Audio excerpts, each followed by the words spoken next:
Voici le petit Robert Kiyosaki. Il a deux pères. Le premier a fait de grandes études, il est docteur, le deuxième n'a pas passé la quatrième.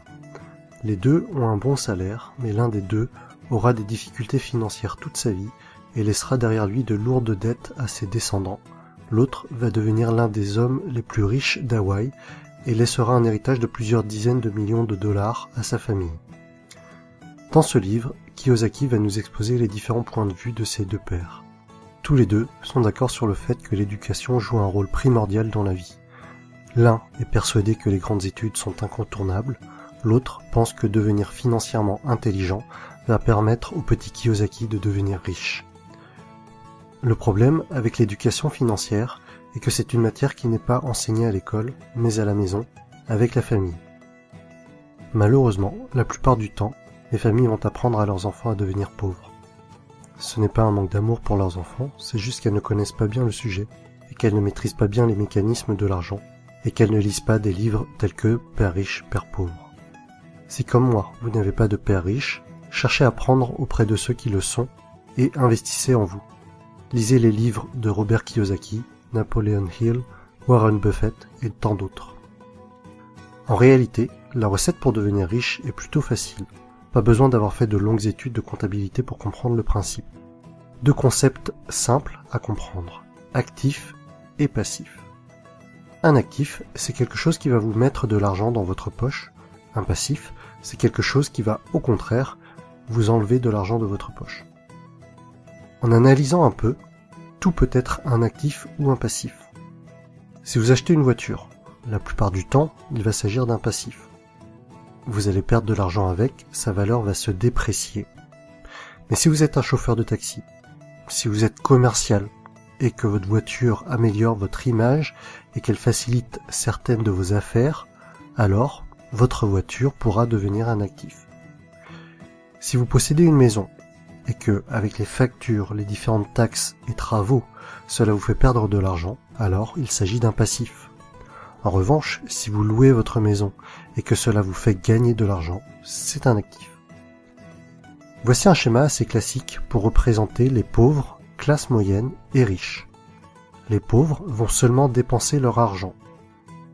On ne distinguera ni de passif ni d'actif, mais seulement des achats quotidiens pour vivre. Les classes moyennes vont également avoir des dépenses, peut-être un peu plus importantes que les pauvres. En plus de cela, elles vont acheter des choses qui vont leur permettre de paraître riches, mais en réalité, elles achètent des passifs, maison, voiture. Beaucoup de ces personnes vont considérer leur habitation principale comme étant leur investissement le plus important. Mais le plus souvent, cela va leur coûter de l'argent et pas leur en rapporter. Les riches passent leur temps, leur énergie et leur argent à acheter des actifs. Plus ces actifs vont rapporter, plus ils vont acheter d'actifs. Et par effet boule de neige, les riches deviendront de plus en plus riches. Les pauvres et les classes moyennes n'évolueront pas ou peu. En fait, l'argent que vous gagnez au départ n'a pas beaucoup d'importance. Vous pouvez très bien gagner 10 000 € par mois et tout dépenser dans des futilités en menant un grand train de vie, grande maison, belle voiture, fêtes, alcool, et au final, il ne vous reste plus rien. À l'inverse, vous pouvez ne gagner que 1 500 € par mois aujourd'hui et réinvestir tout l'argent qui vous reste dans des actifs et devenir de plus en plus riche au fil du temps, jusqu'à peut-être même atteindre la liberté financière et ne plus avoir besoin de travailler. Voici quelques exemples d'actifs. L'immobilier, la bourse, un business ou quelque chose que vous avez créé, un livre que vous avez écrit, des tableaux que vous allez vendre. Alors oui, dans la tête de nombreuses personnes, investir dans l'immobilier, dans un business, acheter des actions, c'est parfois risqué et vous pouvez perdre de l'argent.